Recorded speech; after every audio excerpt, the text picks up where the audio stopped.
Hi there. This presentation is about the near-death experience, or NDE, from an emotional perspective.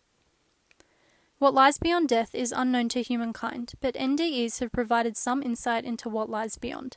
They are provocative psychological events consisting of a range of patterns of perception with emotional connotations.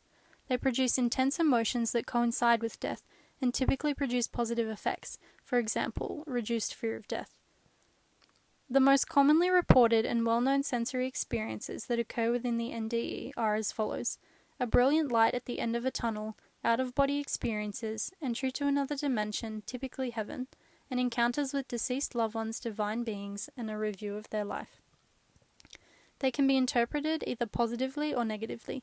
Positive experiences have evoked feelings of serenity, wholeness, and peace, and a newfound empathy for others, whilst negative experiences leave individuals feeling uncertain and scared of death, and can even produce feelings of grief. The most commonly reported emotional changes both during and following the NDE include a sense of complete serenity and calm, new sense of self, feeling pain-free, and can lead to re-evaluation of relationships. The effects that occur following an NDE are called after effects and do not have to occur instantly and can take years to manifest. Pin van Lommel produced substantial evidence supporting positive after effects in cardiac arrest patients who experienced an NDE, including reduced fear of death. Psychological explanations for NDEs are as follows. Firstly, the depersonalization model states that NDEs are defense mechanisms for death and that the mind will defend the nervous system from the mental disorganization of death. This model states that they are a hallucination evoked during emotional conditions, particularly in life-threatening situations.